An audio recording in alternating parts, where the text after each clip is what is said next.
नमस्कार मंडळी, आम्ही आलो आहोत आत्याच्या घरी. आत्याने माझ्या आवडीची स्पेशल चिकन दम बिर्याणी बनवण्याचे ठरवले. चिकन मॅरिनेशन करून ठेवले आहे तिने आधीच. आता एका मोठ्या पातेल्यामध्ये जिरे टाकले व खूप साऱ्या प्रकारचे खडे मसाले देखील टाकून घेतले. ते छानपैकी परतले गेले की त्यामध्ये लांब लांब चिरलेला कांदा टाकून घेतला.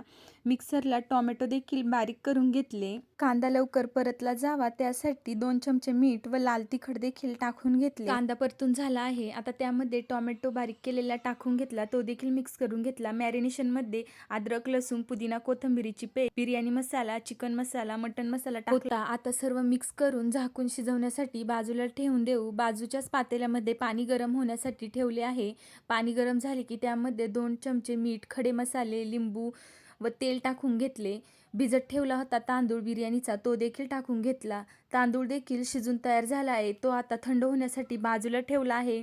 त्यातले पाणी काढून घ्यायचे. तोपर्यंत चिकनची ग्रेव्ही देखील तयार झाली आहे. आता एका मोठ्या पातेल्यामध्ये चिकनची ग्रेव्ही टाकून घेऊ. त्यावरती कोथिंबीर व पुदिना आधी टाकून घ्यायचा. मग त्याच्यावर राईसची लेअर देऊन घ्यायची. पुन्हा कोथिंबीर, पुदिना व तळलेला कांदा टाकून घेऊ. पुन्हा एकदा थोडासा राईस टाकला आहे. त्याच्यावर पुन्हा चिकन टाकून घ्यायचे.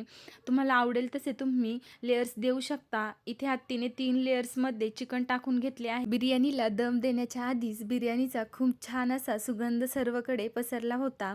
तुम्ही पाहू शकता व्हिडिओमध्ये खूप छान प्रकारे आत्तीने लेयर्स देऊन घेतले आहे बिर्याणीसाठी. चला तर सगळ्यात शेवटी राईसची लेअर देऊन तयार झाली आहे. आता खूप सारे तूप टाकण्यासाठी कलत्याच्या साईडने असे होल करून घेतले. त्यामध्ये तळलेला कांदा, पुदिना, कोथिंबीर टाकून घेतला व खूप सारे असे तूप टाकून घ्यायचे.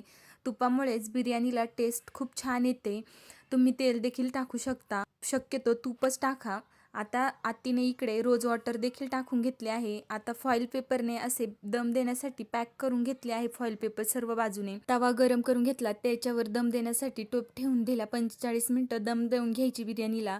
बिर्याणी तयार झाली आहे. खूप टेस्टी अशी बिर्याणी तयार झाली आहे. तुम्ही देखील माझ्या आत्याची रेसिपी बिर्याणीची एकदा नक्की ट्राय करा व आवडली तर चॅनलला लाईक, शेअर, सबस्क्राईब नक्की करा. धन्यवाद.